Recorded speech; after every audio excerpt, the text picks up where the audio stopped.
So what happened with last week's? Joe's voice didn't come through. It was just so it just wasn't good enough. It wasn't good enough for us to put out, and that says a lot. Because I will put out crap. I will put out absolute garbage. Dr. Pepper. Dr. Pepper. Dr. Pepper. Dr. Pepper. Dr. Pepper. You concur, Dr. Pepper? Doctor. I have nothing. So what are we? I was gonna say I have nothing planned out. But I mean, we can just stick with the. I like the theme. Midlife crisis. Let's talk about midlife crisis for on this one. Let's introduce people. If you just in case if you need, I do have my piano chord chart in case if you need it. I don't know if you need it. In case if you need it. This is how I learn to play piano. Name any chord on there. E minor 7th. Want money, what I want money. That's what I want. Little girl with a diamond race. She's a girl wanna take up damn. What I want is what I want. What I want. And the best part is that we run no risk of copyright infringement because we don't know the lyrics. Yeah. All right, I'm 1 for 1. Then we're gonna call it. Let's say the same thing. B minor 7th. E then B. Yeah. B's kind of a hard. Because B's like, oh, you suck, dude. You suck, bro. You bro, you're dog water, bro.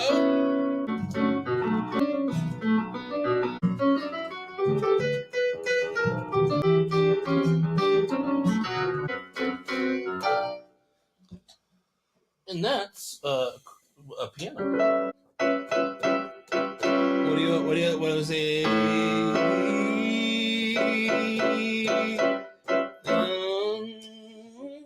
Some sort of A13th. It's like an A7. There's a 13. Well, no, that's a augmented. It's an augmented 7. Because you're going B. So here's the A7. Yeah, there's but then A7. I put in the augment, but then I'm putting the 5 at the top. I think you might. I think you might. Is it a dominant 7th? Yeah. Based on my research, based on my research. I have an augment, so there's you can either call that a sharp 5 or you could call it a flat 13. I mean, that's obviously I was sitting there going, I'm pretty sure it's a sharp 5, but I didn't want to say anything. Hey, want to say it's a sharp 5? Anybody up for a sharp 5? Yeah, I got a sharp 5 in here. Crisis? Let's do it. Yeah, are you ready to have a midlife crisis? I was gonna say, let me. Uh-oh, are you stuck? Are you stuck? Get out of here now. Oh, Summit, you're the worst. Oh, get on out. Ouch. Get on out of here now. Get on out of here, boy. Get on out of here. All right. Well, what do you say we hit record and see what happens? Already recording. We've been recording? We've been recording the whole time. Just like Jesus. He was recording the whole time? Oh, Jesus has been since the beginning of history. Well, I kind of thought the ironic thing is he didn't actually write down anything he wrote, and then it was only his disciples years after who then recorded everything. Correct. However, okay, now we want to. We're going straight into it. We're going into it. Okay, we should name this podcast the Christian Atheist Podcast. The Christian Atheist. We're having a midlife. One of us is going to heven. The other one doesn't know where he's going. You can't. Okay, so some scholars. Get out of here. I'm just going to close. I'm going to close that door. Sorry. This is the some scholars _ Some scholars. Some scholars believe. Get out of here. Go on now. Get on out of here now. Get on out of here, boy. No, stay. Nobody can stay. Okay, fine. Everybody can leave too. Come on. Good boy.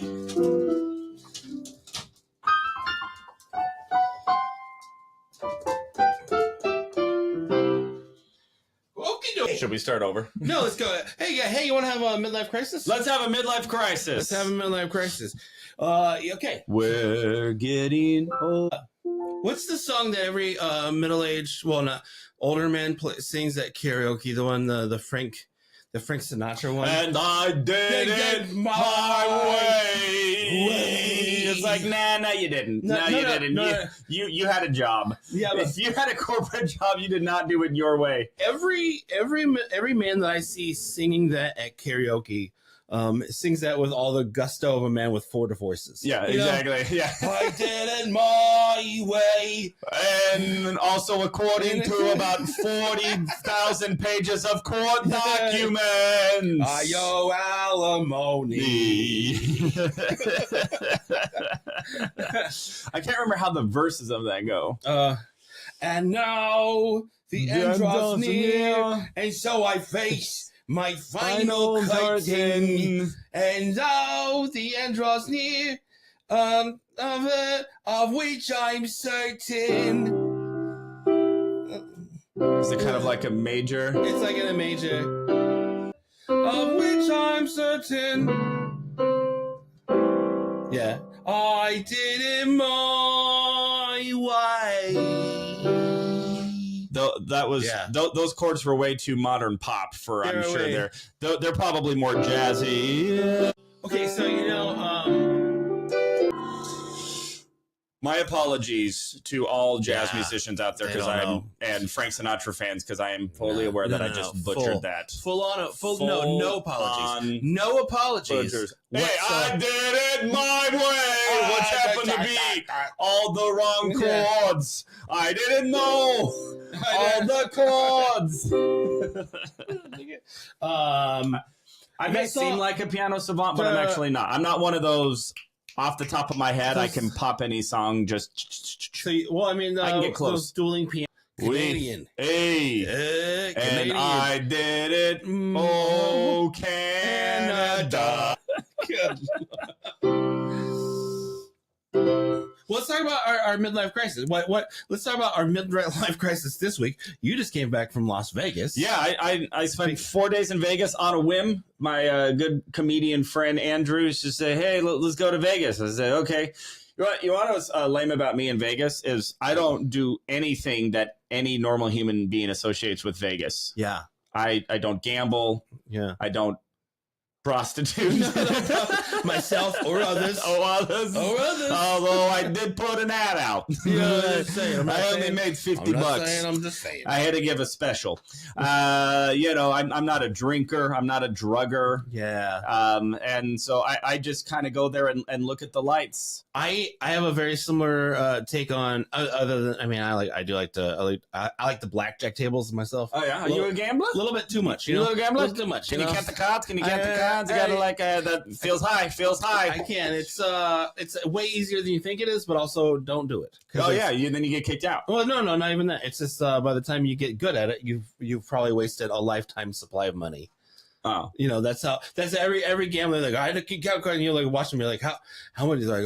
Like I'm down $70,000 this year, but it's coming back up. And you're like, no, it's not. No, it's not. Doesn't any getting good at anything require a lifetime of money? Like look at a surgeon. That's before true. They surgeon, it's $200-something thousand in debt. That's true. Comedian, I haven't turned a profit. We're still waiting. I think you have. You've cracked a few codes. I have not. I've cracked the code. I figured out the niche. It's the niche. It's the Christian and the college. Christian college corporates. Anything with Christian college. The 3 C's. 4 C's. There's Christian college, Christian corporates, college, comedy clubs. Anything with if someone says we need you to do a bar mitzvah, I said no. One, two, nope. Wrong God. Wrong God. Yeah. Him, them, they. Because we're stemmed off. What's God's pronouns now? They, them, him, them, her, my pronouns for God are my bad. Yeah, my bad. That's how I talk to God. My bad.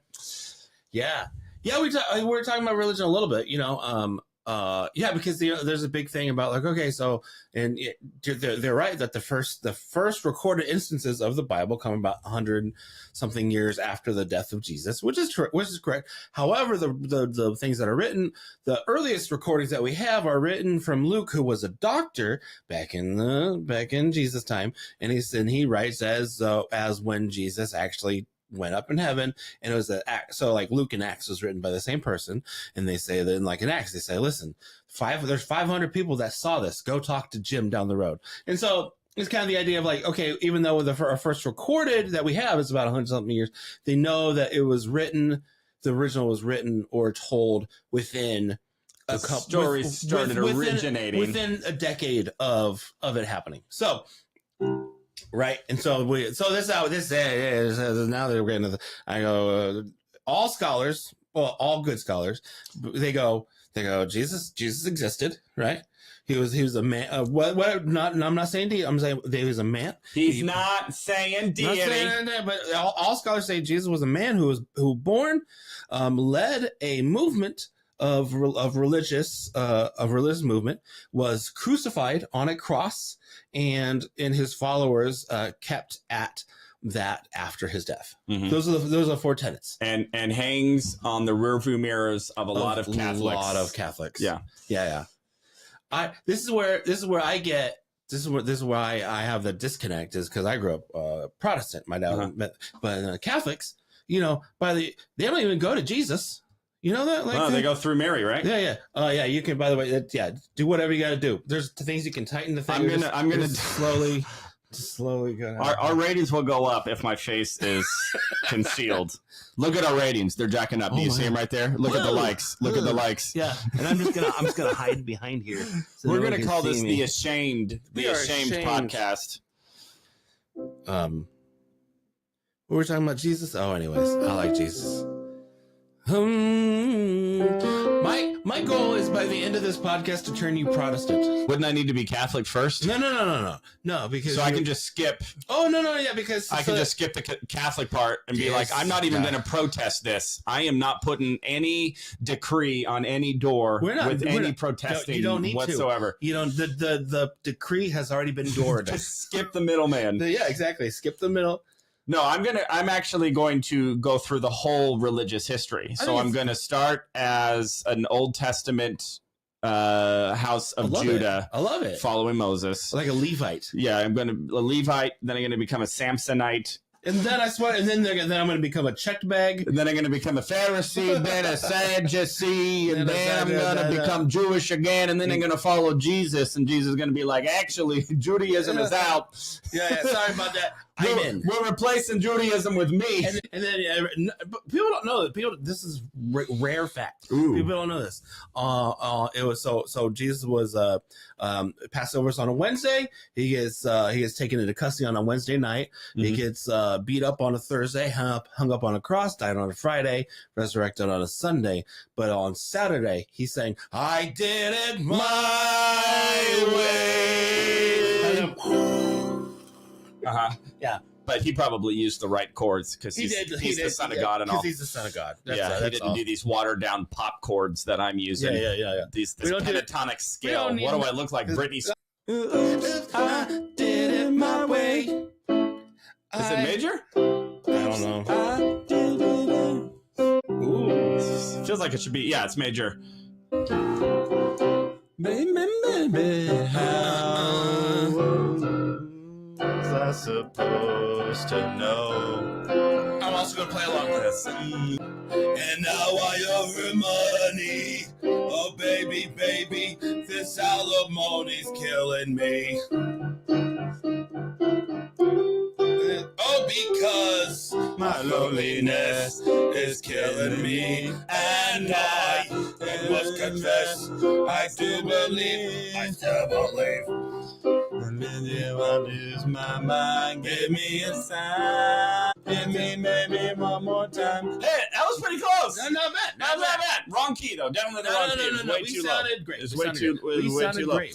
We seem to bounce back between you converting me to Christianity and then pop songs. Why do we need? And by the way, I don't believe in either. Just to be clear, I don't believe in pop songs. I don't believe in pop songs or Christianity. Do you know any Warren Zevon? You guys did Werewolves of London? Woo! Werewolves of London. You know that guy? If you like weird upbeat music with really terrifying lyrics, that not just that song, but his whole. Isn't that something like that? That's the one. Something like that. Because what's that? What's his name? The Kid Rock guy did it.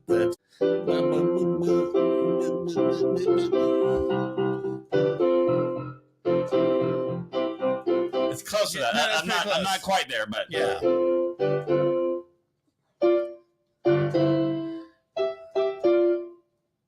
Okay, this new That's podcast what I'm saying. is I'm not actually that guy. We're gonna have a new podcast just called Paul Tries to Figure Out Songs. Paul tries to figure out songs with about 70% accuracy. Yeah. Okay, so let's go back to our Vegas. So here's a question. So I had the same problem when I was in LA. I'd go to Vegas with my comedy friends to do shows. You know, you get booked at all the clubs out there, and I had this very similar problem where I don't drink. I rarely gamble. I don't philander. I don't do any of those things. And so I go to Vegas and I go, well, you guys want to watch Cirque du Soleil or something? Right. Yeah. And everyone's like, no, we want to get drunk, gamble, and then philander with ladies. And I go, I don't want to do that. Here's how big of a nerd I am. You ready for this? Yeah. So I have, speaking of midlife crisis, I have been in the middle of a financial, reset. Ooh, okay, yeah. And I had this 30-day late credit card charge pop up a year ago just for a myriad of reasons. I missed it. Mm-hmm. It's like I have 1,000 pieces of debt and I've never missed a payment ever except for this one 30-day late. And it has just turned me into a financial leper. Yeah. Mm-hmm. Only Jesus ain't visiting this leper colony because I can't go 2 minutes. So anyway, so I have been trying to get that fixed. And that 130-day late just set this domino effect of just financial destitution where the whole financial machine goes oh, he's one of the poor people. We now make his life hell. Yeah. Because, when you're in the club. I used to be in the 720 plus club. Ooh, and now I'm in the 620 plus club. Yeah. And then they go oh, sorry, you're not. So anyway, what does this all have to mean? So I have been in this mass credit repair thing. I've been, I hired the guy to write all of the letters and do all of the things. It's a waste of money though. Just whatever. And then the other thing that I've been trying to do is lower the utilization. So I have all these credit cards, but some of them are really highly utilized. And then I have 4 credit cards that didn't have anything on it. And my credit guy said, that's bad because I started having cards close because again, I'm a financial leper. So they're he's not putting money on this. Close it, which makes my credit score even worse because these cards are just closing, even though they didn't even have balances on them. And even though when I did have balances on, they had perfect payment history. It just doesn't matter. So what I had to do was try to get the money off of these high credit card things and move it to my low balance ones so that the utilization on each individual card wasn't super high. Okay. You tracking? This has to do with Vegas, I promise. There you are. So anyway, so here's how big of a nerd I am. So I'm walking, I was staying at the Rio. And I'm walking around the casino floor, and I see this big kiosk that says cash advances. And I'd already called one of my credit cards, and they said, yes, you can do $1,000 cash advance. And I had tried on 3 different ATMs to get a cash advance. And that's what they said. Oh, you have a PIN number. Just go to an ATM.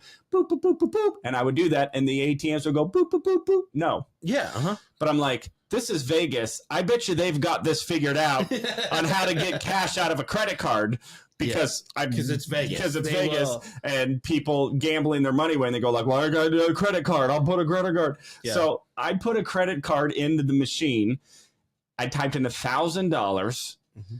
It gave me this receipt and said, go talk to the cashier and bring that receipt. So I bring the receipt to the cashier, and they hand me $1,000. And I'm sitting there thinking, this cashier is probably thinking that I am just being financially irresponsible, putting $1,000 on a credit card to gamble away. But you want to know what I did with that $1,000? I went straight to an ATM, deposited an ATM, and then went straight up to my computer and paid down another credit card. So I'm just thinking, how nerdy is this? I'm walking through the floor of Vegas, just passing every poker table, every blackjack table, every slot machine. Then I'm like, I'm going to be financially responsible and manage my credit card debt and lower the utilization here and put credit on this card here so that I can keep this card alive and do this one down so that it'll hopefully start to increase my credit score. Man, this sounds it sounds like a Dave Ramsey nightmare. I know, right? It just sounds like Dave Ramsey was just there. It's like, Dave, I'm not even ready to snowball. All right, I am not even. I'm just getting my jacket on. I am getting my jacket I'm just kidding. on. I'm just kidding. I am just about ready to open the door to the snowstorm and then start my first little snowball. Well, so here's a little fun fact: is I had a similar, different problem, similar outcome, right? Yeah. Except for I have a couple of credit cards just for travel. That's all they're used for. They get it. Just for the points. You did it. You get it done. That's it. That's the one thing even Dave Ramsey disagrees with. But what are you gonna do? But when I first went into comedy, I was like, okay, what do I need to do? I was like, so I got the Dave Ramsey book. I was like, okay, how do I get myself out of this whatever situation? So it's like I'm gonna pay all my stuff down. I'm going debt free. And as soon as I went debt free, my credit score dropped like 200. It went from like a 710, 715 down to 500. Yeah. When I went debt free, I was like, I'm going to go in debt free. And then the credit card company, the credit FDIC. No, not FDIC. FICO. Yeah. FICO was like, oh, this guy's a bad person. Oh yeah. Yeah. We can't trust him. He pays off his debts. Yeah, they don't want that. They don't like that. And so now to this day, I don't have good credit score, even though I have always paid. Everything has always been paid on time. Yeah, I have everything's automatic. And to this day, I don't have good credit score because FICO sees me as a liability because they're like, oh, well, at any time he's just going to pay off. He's just going to pay it off. We're not going to pay off his debts. We're not going to make any interest payments. Yeah, why would we help him out? But you know what they say.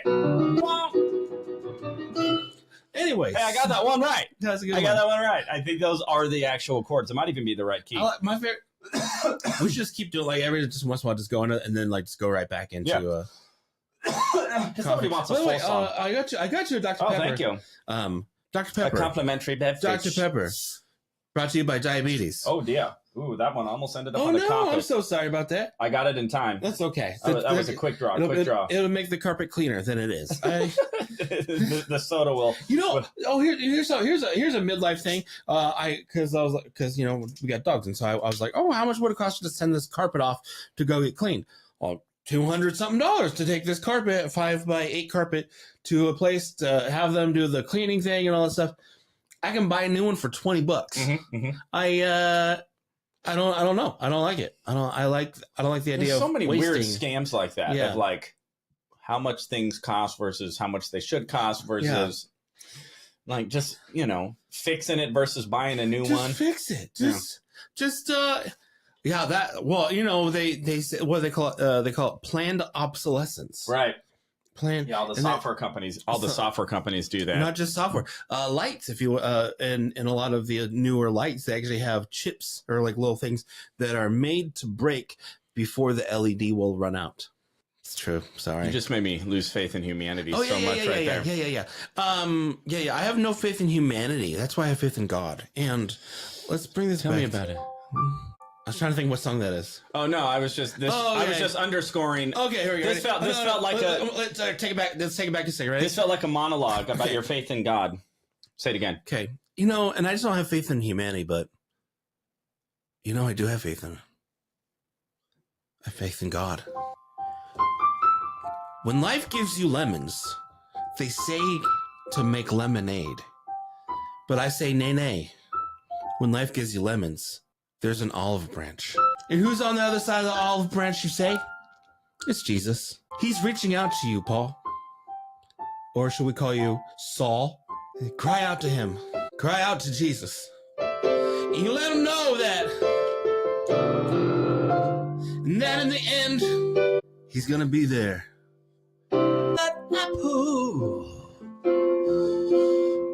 but I want some Jesus fruit. Jesus be my lemonade. He's not so sour now. Jesus be my sugar dad. We're gonna make it through somehow.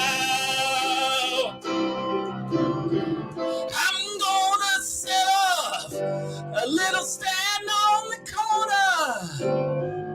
I'm gonna sell some lemon lime. And if you stop on by, I'll give you a cup of Jesus. And I'm only charging a dime.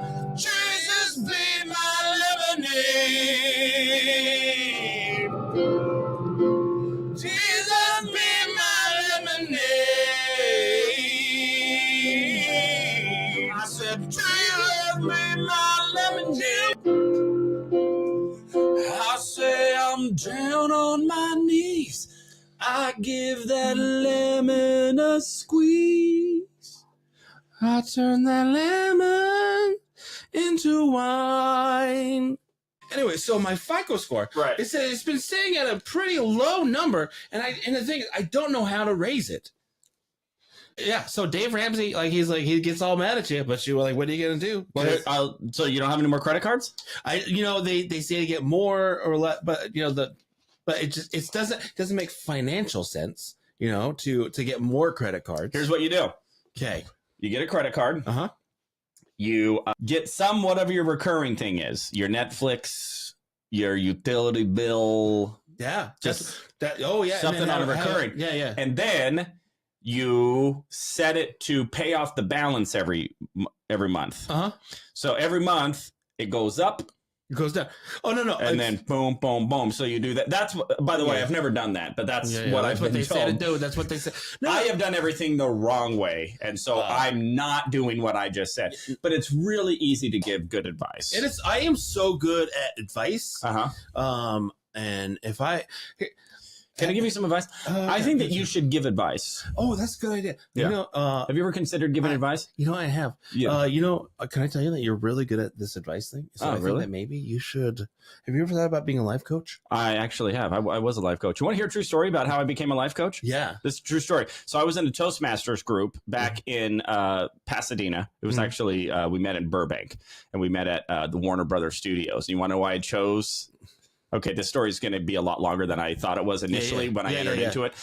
So the reason I chose Warner Brothers is because I was manifesting and visualizing, and I was visualizing of what it would be like to drive on the Warner Brothers lot to be like on a movie or whatever. And so I found that this Toastmasters group met at the Warner Brothers lot.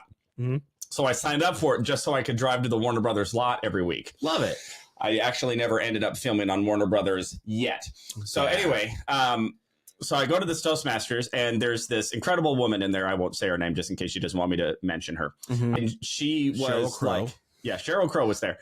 So she gives this speech one day about how she's about to get her PhD and she can't get there's this block. It's the type of thing where she's come this far, but she doesn't actually really want anything to do with it anymore. Mm-hmm. But she's already invested all of this time to almost get her PhD in psychology or something like that.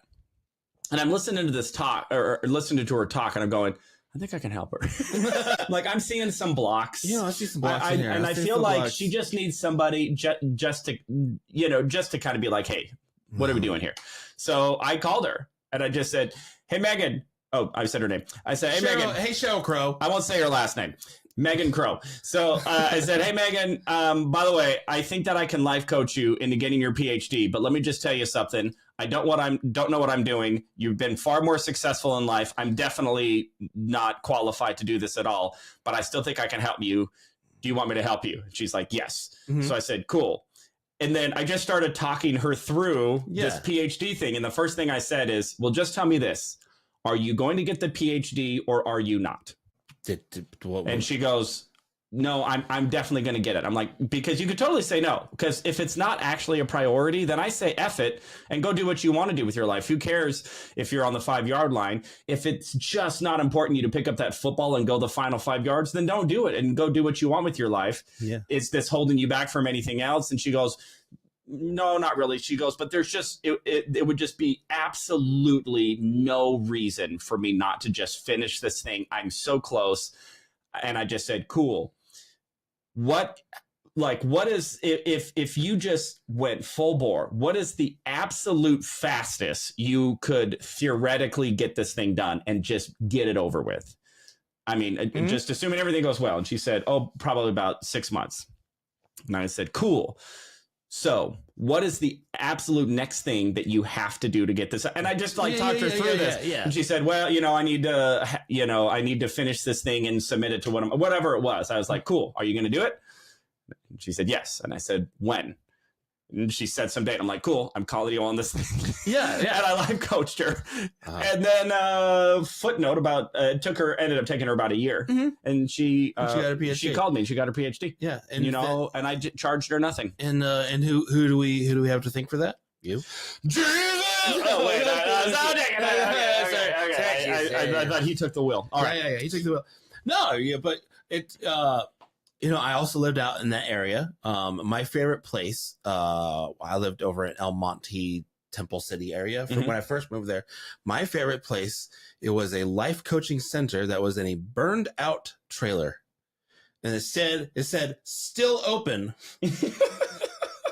It's always comforting when they need to remind you. Yeah. And the roof was burnt out. And then, by the way, I lived out there. Are you saying the roof was on fire? Yeah. The roof was on fire. And then, and so I lived there for probably a year, and the roof had never been fixed, but it had a tarp over it and with like black hanging out. And then it said life coaching still open. I thought, what a great example of our hubris as people. I know, right? Yeah, it seems like a lot of the people who do the life coaching, it's kind of like, I don't want to live life myself. Yeah. But I would love to make a living telling other people how to live their life. Exactly. It's like, do you ever watch Hoarders? I love Hoarders, right? Oh. It's the best because I know of it. Yes. Okay, so Hoarders is if you don't know, well, for our listeners, Hoarders is a TV show where people it's a mental illness where they keep things that they don't need, but they do it to such an extent that it causes havoc and it causes danger. Their houses are just, you can't even imagine how just absolutely, I mean, just like walls and walls and walls high of just like literal everything. Like they have to, like when they get in, they have to climb hills of trash. Yeah. And okay, so I look at Hoarders and I go, that makes me feel good about myself. Yeah. Right. I was watching this one Hoarders episode. This lady was one of the worst I'd ever seen on the Hoarders thing. And they go, what do you do for a living? She goes, I clean other people's houses. She was a professional organizer. And she was probably really good at it, I bet. I bet she was amazing at it. Yeah. Right? Because it's so much easier. Boy, this is gonna get real deep. It's so much easier to clean someone else's mess up, isn't it? Yeah. Like you go, hey, my credit score is crap. What do I need to do to clean up my credit score? I know all the steps to do. Like I know what I need to do to lose weight. I know exactly, but you know it's easier than that? Telling you how to do it. The internet. Do you want to lose weight? Is that a thing for you? Or you? Yeah. It's more of it's less of a losing weight thing. It's more of a fat. Yes. Okay. Go on. It's more, you get to a point in your weight journey where instead of like right now where I go, well, I'm at a midlife crisis. I go, well, if I don't lose the weight, I'm having a twilight of my years crisis. You know what I'm saying? Yeah. Ralphie May was 45 when he passed. John Candy was 42 when he passed. Are you serious? They were that young? They were that young. Absolutely. I didn't realize they were that young. Yeah, and those were no drugs. There was no drugs involved with those guys. Of course, John Panette, he died when he was 50. He even lost a bunch of weight, actually. Wow. Before he passed. And how old are you now? 41. I'll be turning 42 in June. Oh my gosh, we're the same age. Yeah.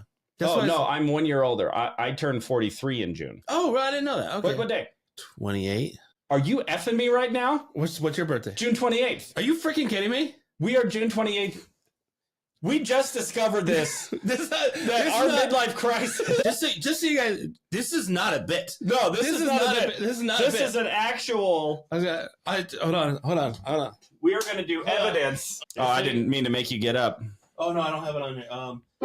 Okay, I don't have my thing on here, but you know what I do have. Dude, what are the chances? And then we're just discovering that right now. Look, ready? That's my Facebook. So I'm exactly 1 year older than you. That's why I'm so much wiser. That is, it really is. I feel like you've been a lot more successful than me in 1 year less, at least as a comedian. Well, I want to give this back before somebody else steals your information. Yeah. I already stole it, by the way. Okay. That's why I pulled my phone. It was to take a picture of it. Well, you know what my credit score's doing, so you're more than welcome to steal my identity. And here's one thing that I've learned to success is I wish that there, like, everyone goes, it's a monetary, value, right? Success is a monetary value. Mm-hmm. But in my eyes, there's a guy, I'm not going to name his name. Megan. His name is Megan. His name is Megan Sheryl Crow, and terrible comedian, right? But he has spent over 30 years being a professional comedian, somehow making a living. And when you watch him, you go, I don't know how he does it. I don't know why people are laughing, and I don't know why they bring him back. Yeah. But they keep doing it. They keep doing it. And they may not know either. And they don't know exactly. So one day he was talking, he was complaining about he's not this successful and all. And I just I looked at him, I said, you know what, Megan Sheryl Crow, you have spent the last 30 years of your life making other people laugh and happy. That doesn't sound like a waste of time to me. Mm-hmm, mm-hmm, mm-hmm. And so what you're saying is, if I can actually get to the point to where I can make people laugh, then I will. Then I can be successful. Yeah. Cool. Right now, I'm really good at making people have that awkward silence. Is that what comedy's supposed to be? Yeah. You.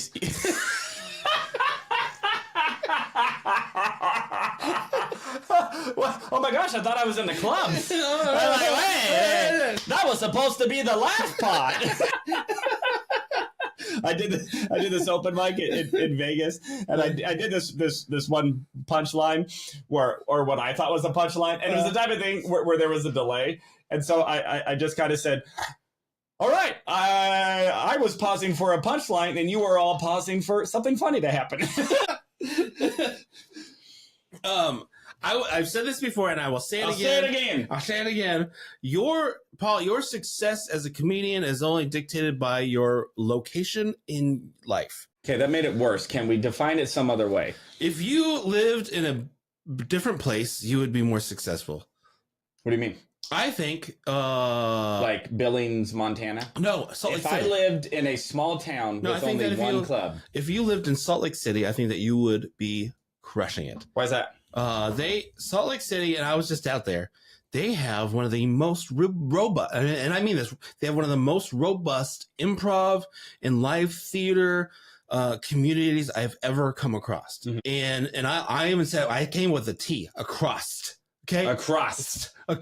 No, for real. I was out there doing shows, and the live entertainment in Utah is phenomenal. It's happening, eh? People go to the shows, they do this thing, and I know a couple of people who do improv and theater out there, and I go, Paul could do this. Paul should be so I don't think you have to live there, but I think that you need to figure out where to go to make the money, because where we live is what I've called a vacuum of talent. You've said that a lot. I said that it's a vacuum. So how come you're in the vacuum of talent? I'm not.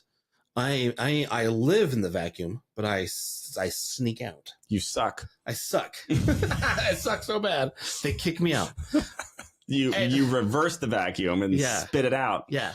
The problem is that we live so close to LA. We're only 5.5 hours, relatively, or 40. It's a 45-minute flight. The problem is we live so close to LA that by the time when some people get good at things here, that's where they go. Yeah. There are very few people in the Valley who are creating opportunities for people to grow and to make money in an entertainment industry. Mm-hmm. Because what happens when you get good? You all move to law. You got a law land. I did that. Yeah, you did. I did too. And then I fell in love with a lady, and then that's why I live here. Hey, that's what happened to me. Yeah, see? Kind of. Sort of. And that's where our stories diverge. And that's where Jesus comes in. And that's where Jesus came in and made some lemonade. Yeah, I don't know.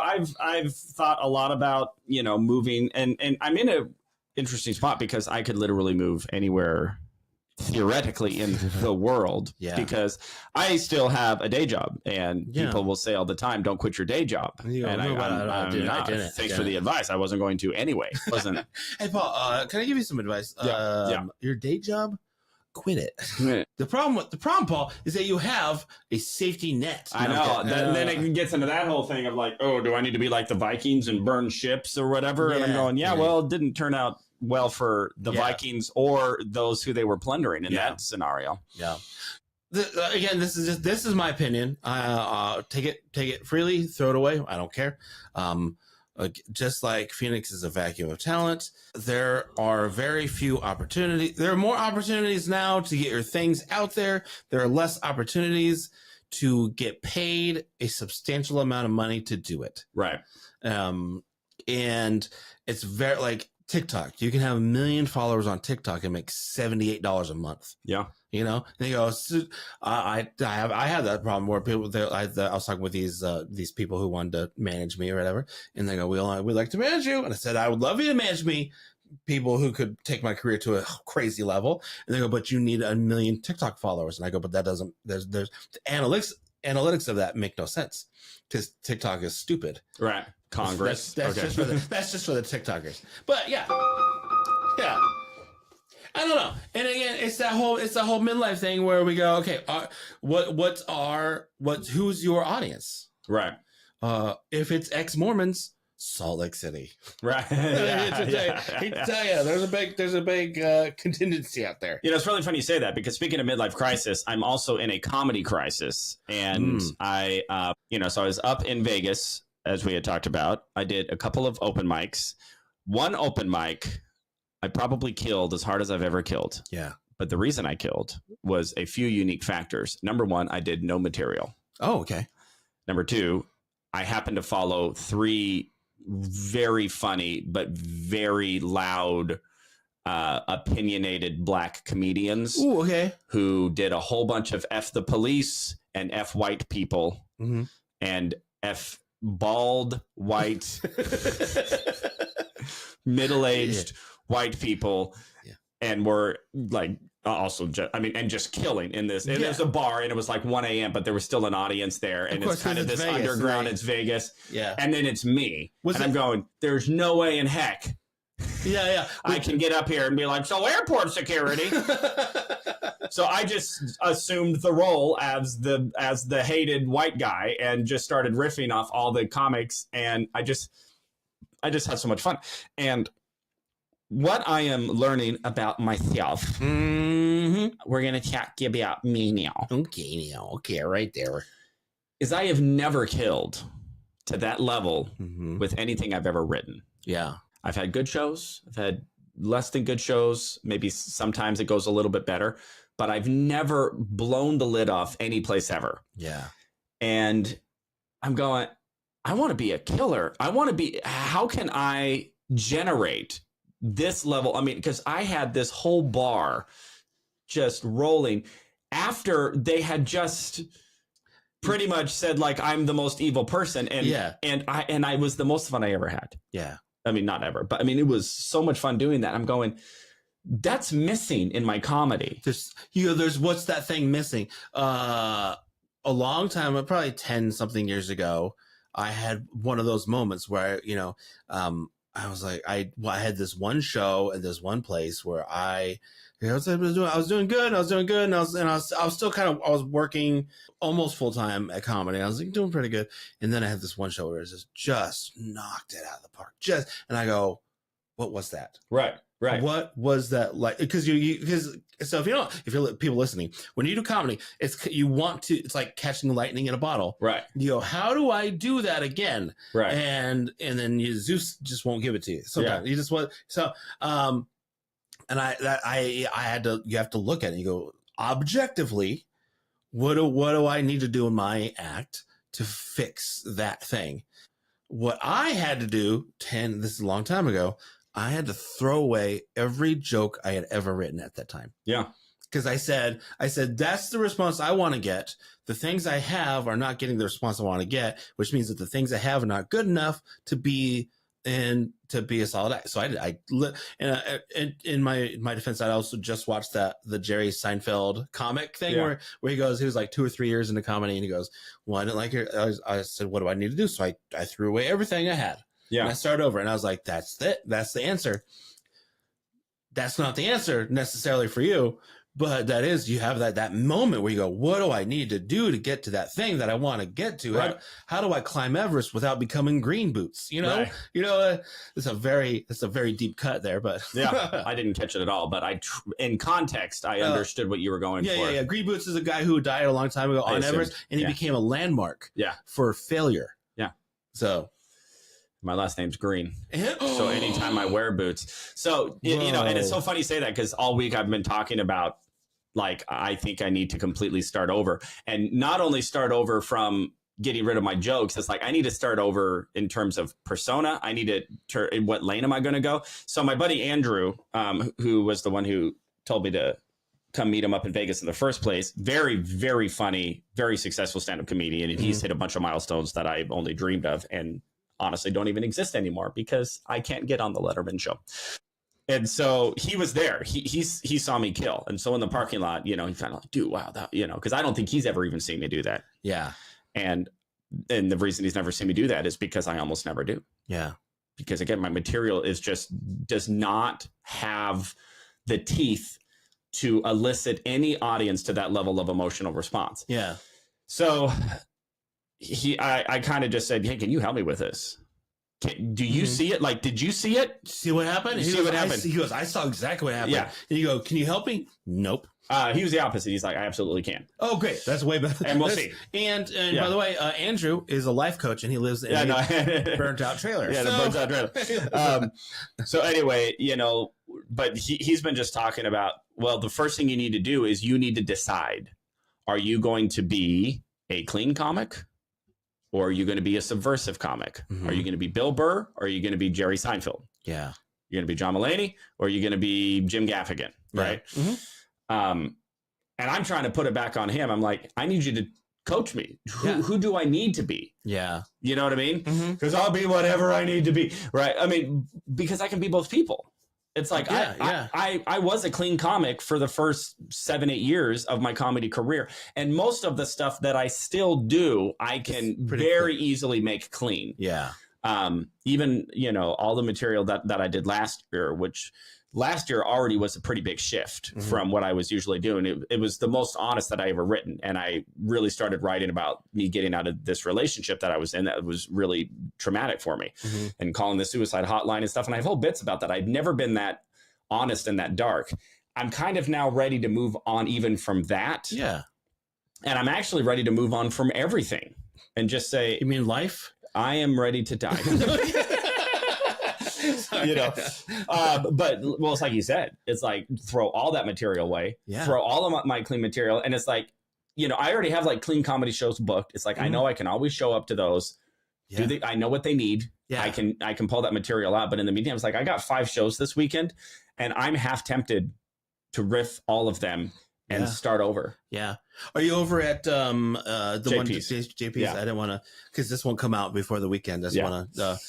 Don't go to JP's expecting to see me unless it's still April 4th, 5th, or 6th. Yeah. But anyway, and I've been writing some ideas, and I'm looking at these ideas, and I'm going like, well, this is actually the type of stuff that came up in that open mic about like me being white and actually kind of not apologizing for it. Yeah. And it's a lot more subversive, and it's a lot more like me being really honest and authentic, but still trying to be funny. But the funny is coming from the authenticity and the truth. The funny isn't coming from me coming up with a clever joke. No. Because that's real comedy comes from truth. Yeah. And then again, it's like finding that like what audience is going to listen to you tell your truth. Right. Because there are some truths that I can tell to certain audiences, but I can't tell them to other audiences. Right. I have jokes about being in the military that I can only tell to very specific people, because anyone else that hears it will get sad. Right. Even though they're technically clean comedy, it's just not, it's not the right audience. And so right. that's another thing, is like how to, and I hope Andrew helps you find out, like how do you find your audience? I don't know. I don't know. Yeah. I know how I found it, but I don't know how you'll find it, Yeah. And I mean, and honestly, I'm not even thinking about audience right now. I'm just thinking about your voice. How can I be so funny? Yeah.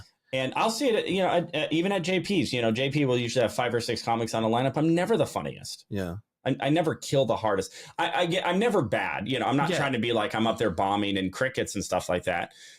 But I'm always okay. Like I'm always good. Mm-hmm. I'm always funny enough. And I've been on stage long enough that I can navigate myself out of bad jokes or things that don't land, or, I'm never going to get awkward or deer in headlights. But, but I know those audiences are capable of being slayed. Yeah, absolutely. It's like Wolf Brown goes out and slays them, and Sod goes out, and Jim Perry, the owner of the club, they're able to get those audiences. They want to laugh. Like, they're great audiences. Yeah. So like, it's totally like, it's the audience's fault. It's like, no, it's me. No. Well, yeah. Almost 99% of the time, it's not the audience. 99. Yeah. That's my opinion too. That's. I've only had maybe 1 or 2 shows my entire career where I went, that was a bad show, not my fault. Audience's fault. Yeah. I had one of those New Year's Eve. Oh, okay. Yeah. What happened? It was a Narcotics Anonymous party, New Year's Eve party. Narcoleptics Anonymous. And nobody told anybody that there was a comedian coming. Okay. And then they started serving dinner. And then they said, oh, everybody, there's a comic. Here's Paul Green, while everybody was talking and serving dinner and eating. And then there was like a DJ and people were dancing. And so then they stopped the DJ and then stopped the dancing and the people having fun and what they wanted to do, and said, hey, now listen to this guy. And I was already like not feeling really comfortable here. You know what I mean? Yeah. So I went up there and tried to kind of do my vulnerable, like, okay, well, this is the first time I've ever followed an AA meeting. And then about 20 drug addicts simultaneously said, it's NA! NA! When I said the wrong thing. And now they hate me. Yep. And then this woman started screaming because I think she was having some sort of like thing. Like I'm weaning off of meth and now it's loud and people are booing and screaming and there's a comic talking through a microphone. And so she just starts a blood curling scream. And then that's how it started. Yeah. That's how it started. And then I've had those where you're like, it started like that. But don't worry, it only got worse. Well, don't worry about that. But I stayed in that. I stayed up there for 30 minutes. I was going to say, I did my time. That's how I felt like I had one last year, almost a year ago, actually, where I was at a very fancy resort here in town.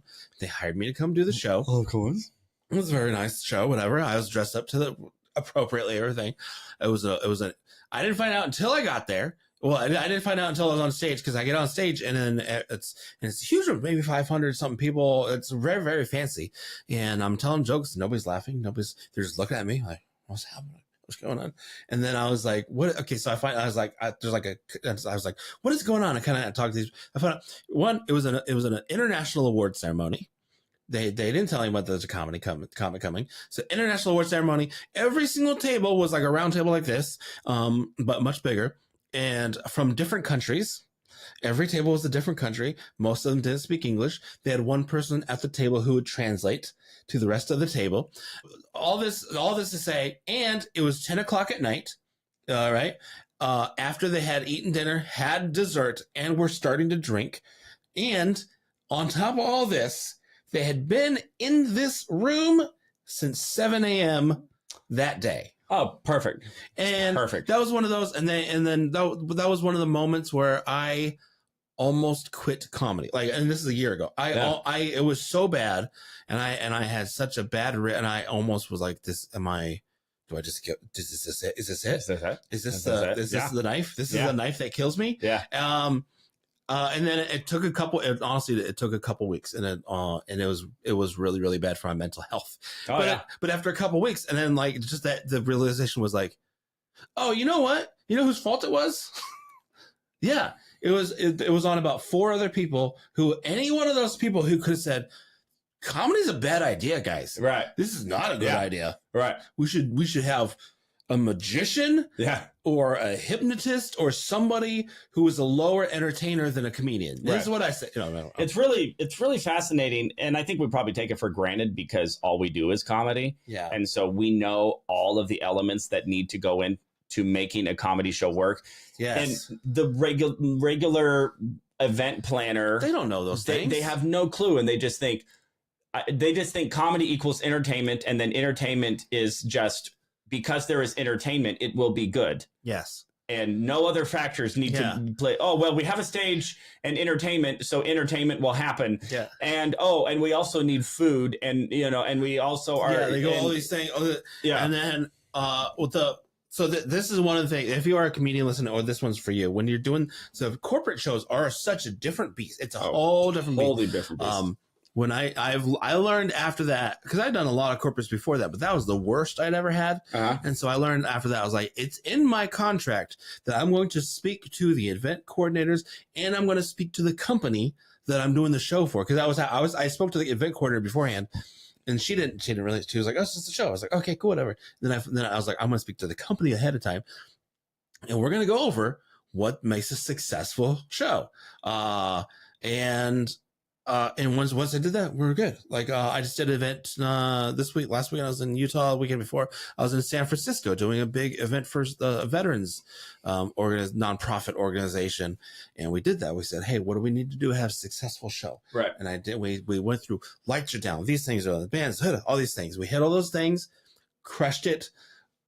Great show. Everybody's happy. The event coordinator looks good. The company looks good. Right. I look good.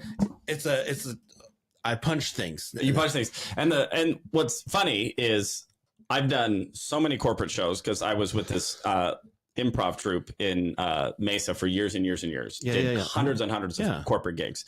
So I've seen all of that just as a performer. I wasn't the one coordinating, but I would show up and then I would see, the producer and the owner of the company have to navigate those. And I would see, oh, this one didn't work well because of X, Y, and Z. And this one worked really well because of ABC.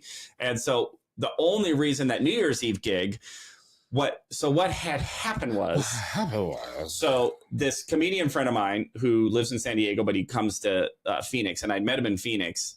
Back around November, he just kind of writes this general post. I said, hey, I'm looking for comedians to volunteer to come perform for a halfway house for Thanksgiving. Don't have any money, but, it'd be nice if you want to come volunteer. And I'm like, I would love to volunteer because it's Thanksgiving and nobody loves me. And so this will be a good chance that was really dark. Lots of people love me. A lot of people love him. A lot of people love me, including my family who I ditched on Thanksgiving to go do this gig. So anyway, I go to San Diego and I go to this halfway house and I do this Thanksgiving gig and I just have a phenomenal time.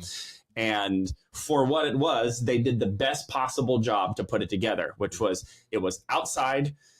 And they had like a canopy and they had chairs and they had a karaoke thing.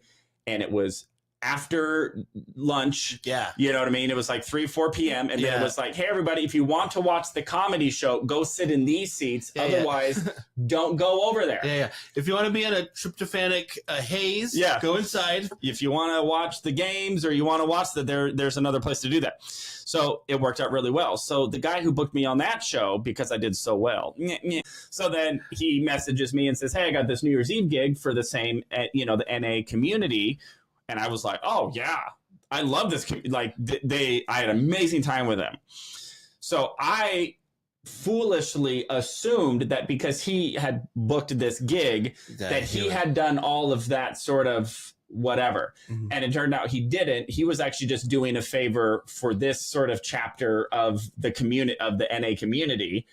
And they didn't really know any of that. So it was kind of a failure on my part to be like, to not go, oh, cool. Yeah. So who's doing the thing? What does the flyer look like? What's the expectation? When am I going up? What's happening with dinner? Blah, blah, blah. And it's like, even the flyer itself said dancing and entertainment. Oh, okay. Nice. from like 8 to 12, right? So it's nobody knew what was going on. Nobody knew what was going on. They had an NA meeting right before me, so it was 2 hours of hello, my name is such and such, and I'm an addict. Hi, and and then they talk about how their kids won't talk to them and blah blah blah. And then you get up and then you're like, elevators. What's the deal with elevators? The best way to get high is right. Well, and what's kind of funny is that community is actually very self-aware. That's why I had so much fun on the Thanksgiving gig. Yeah. Like I could just talk about drugs and because they've just been through so much crap that they're not offended by anything. Yeah. But this particular audience, they just did not want comedy. Yeah. They just didn't want comedy then. And nobody had prepared them for comedy. Nobody prepared them. Nobody prepared the room. Nobody had prepared you for what you're going into. Yeah. So on that you go, okay, how could I have made it better? Right. Not have been there. Yeah. Just I should have asked some questions, or before agreeing to the gig, I would have been like, well, have you done this before? Who's whatever? What's the situation? So I was a little naive to assume that because the comic who booked me for the other show that went well, that meant that he had the direct influence to make sure this event went well, but he really didn't. He was just kind of pitching it to me. Yeah. And then I just, this is going to go very well. And it was really disappointing because I was actually really, really excited. Yeah. Because I had so much fun on the Thanksgiving gig. Yeah. So I'm even sitting there in the back of the NA meeting, and I'm watching this NA meeting, and I'm going, oh, I can riff on this, because they actually are cool. Not like I would bring up people's specific stuff. But I would absolutely. Yeah. Hey, what's with Jake and that 2 nights in jail? I would have put him in there for 2, 3. Look at Bob over here. He hasn't seen his kids in 20 years. But anyway, what were we talking about? Credit scores. So my credit score is low. And that's the midlife crisis. That's the midlife crisis. So anyway, crisis, I think honestly, I think that we should wrap this up with a song, but because we're running out of that might be a good. That's a good place to start. Is that we're both crisis of faith, crisis of credit score, crisis of employment. Like what are we like? Crisis of art. Where I'm going. Of art. Is like literally, who am I on stage? Do I even want to be a clean comedian? Because it's the type of thing where if I start being a lot more honest, a lot more subversive, I'm going to probably lose a lot of the clean comedy bookers and stuff. And that's okay. And I'm just going like, you have to, but you have to do. If it's not truthful to you, it's not going to come out true. I have worked with a lot of people who go, I want to do churches, and because they find out what they find out what that money is. I'll start sharing. But then they go and they find out, they go, oh, but if it's not truthful, they know immediately. Right. The people in the audience, they know immediately if you're being truthful about it, and it will show. And you might get 1 or 2 shows out of it, but if you're not truthful with it, it's just not going to get booked. Right. It is what it is. And it's the same with kind of like I'm having a crisis now where I'm going, okay, I'm 14 years into comedy. I had found a voice, but now my voice is changing. You're going through puberty? Literally, both figuratively and literally. My voice, I'm going through a second puberty. My voice is changing. How everything is, and I'm like, okay, do I stick with that same? I'm weird, loud. Yes, what's going on like that? Yeah. Which is not always truthful to me anymore. Right. Or do I want to talk about the things that I want to talk about, but I don't know how to do it because I haven't written that way in 14 years. Right. So it's again, what do we do? What do we do, Josh? What do we do? We have a midlife crisis. We have a midlife crisis. They say when you have a midlife crisis, you go straight to the end. And who's the end? Jesus be my lemonade. I thought we were going to sing a new song. Oh, okay, let's do this. Oh, no, we're going to cut that. We're going to get ready. This is magic of editing. All right. But you know who's the end? And you know who's the beginning? A life coach. Are you down and are you weary? Over all you clearing? Got someone to hold you? Who's gonna something and devote you? And it doesn't matter if you're Army, Marines, or trailer. Man, he lives in a burnt out trailer. He's a life coach. Oh, he's a life coach. He doesn't know how to live his life, but he'll tell you how to live yours. He's a life. If you need some advice, oh, some advice he'll lob. He'll help you with your finances, even though he doesn't have a job. He may be drinking, he's a louse. He'll help you get a place, even though he doesn't have a house. He's a life coach.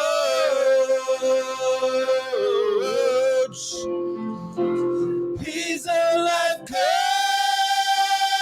He's a life coach. Do you have another verse? Let's get a couple more verses in. Do you have nothing to live for? Do you have nothing to love and adore? Do I got a position you can join in? Well, life coach, just come on in. Be a life coach. Be a life coach and coach me a little more. Be a life coach, even if you don't have a door. I came to him, my life was in the lurch. He said, maybe you should sell some merch. I told him of my life, I want so much more. He's got a 500, but that didn't stop him from helping me with my credit score. He's a life coach. He's my life coach. Oh, he's my life coach. He's showing the way, the truth and the light. He's my life coach. He's got such wise things to say. I've been following his advice. My life is full of sugar and maybe some spice. I'm doing everything he says, now I've got it made. He's my life coach, just like Jesus is my lemonade. Jesus is my lemonade.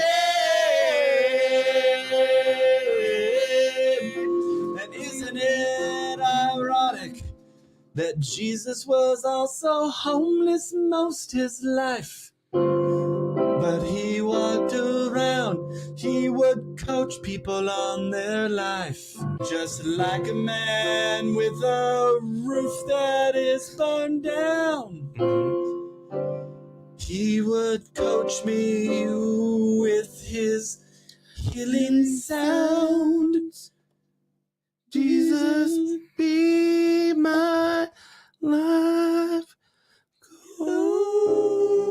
That's a pretty good midlife crisis. That's pretty good. That's a great midlife crisis. Well, hey, next week. Yeah, let's have another midlife crisis. That sounds good. Come join us. Yes, thanks As so we much for midlife watching. crisis together. We'll give you some life coaching advice from people who should not be giving anybody advice. Absolutely. Like me. Have you heard of crypto? Have you heard of crypto? You want to do a little crypto? Hey, you invest right now. You got to get in. It's too late. You got to get in early. Got to get in early. Have you heard about this thing called Amazon? Oh, it's never gonna make it. Who would sell books online? What a crazy man! That's it. Thank you guys so much for watching, listening to Let's Have a Midlife Crisis. There we go. Okay. Good job. Like how I pulled it all back around. Yeah, no,